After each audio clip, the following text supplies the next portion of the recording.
Okay, good afternoon, people.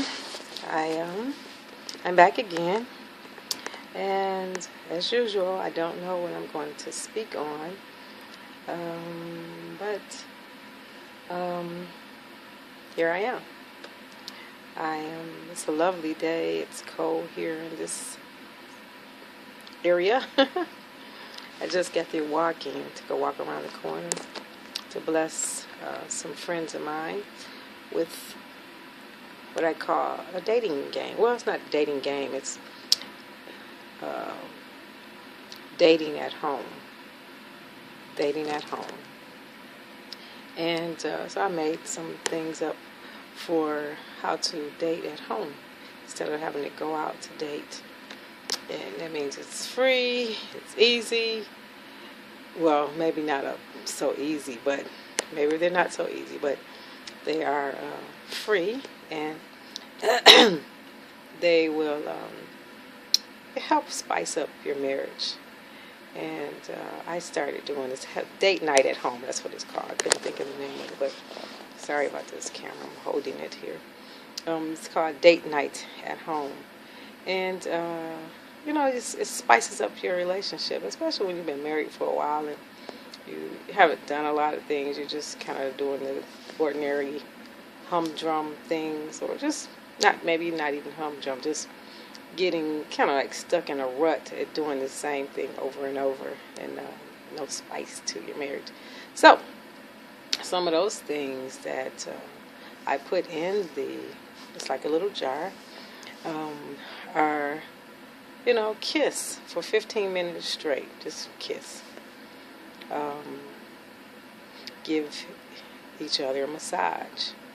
Listen to a radio program of your spouse's choice, or the husband's choice, or listen to a radio program of the wife's choice, and then talk about it afterwards.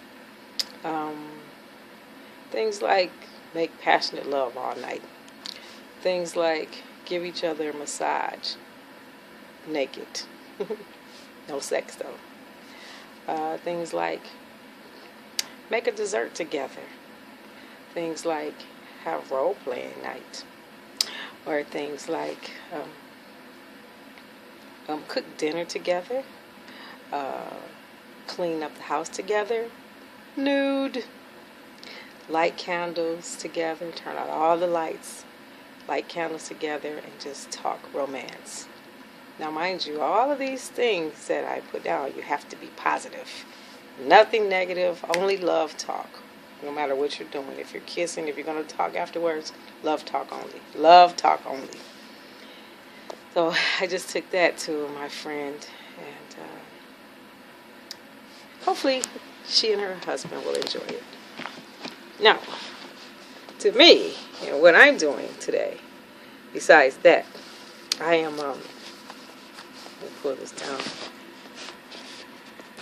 and I am studying, of course, as I always do.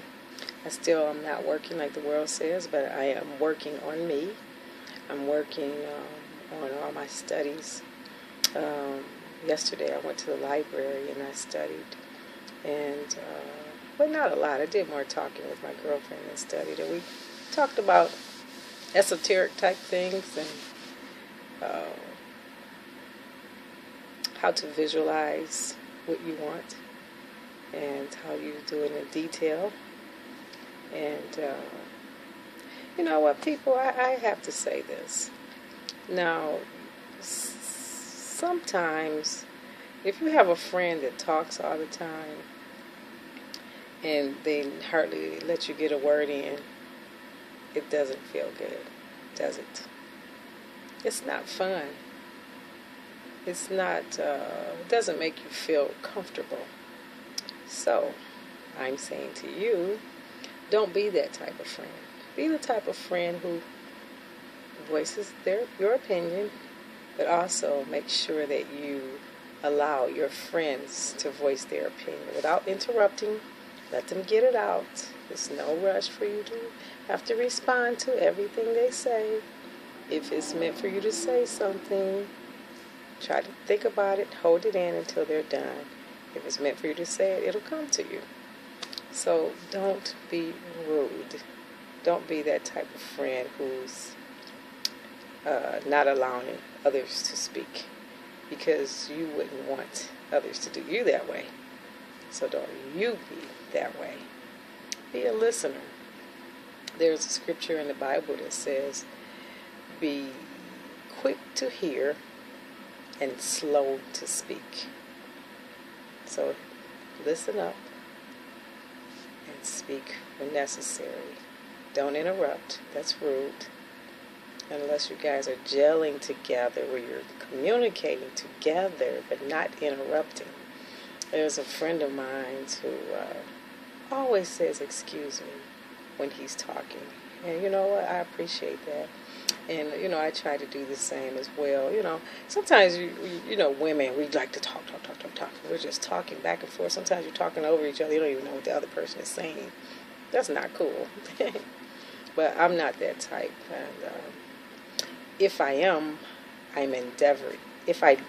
Sometimes I notice that I can do that, and I'll stop myself. So I'm endeavoring to do better. And most of the time, I'm the listener. And I'm hoping to be a better listener, because I want people to do unto me as I do to them. And so I think that would be what I would have to teach today, is to be a better listener. Stop talking so much.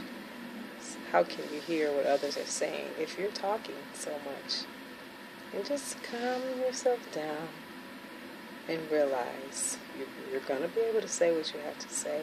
If you forgot what you had to say, it must not have been important. It will come to you. And that's been a problem for me. My thoughts would freeze, and I'm like, I can't figure out what I was going to say. But eventually it does come to me. And so be quick to hear, slow to speak. Okay? All right. Peace and love.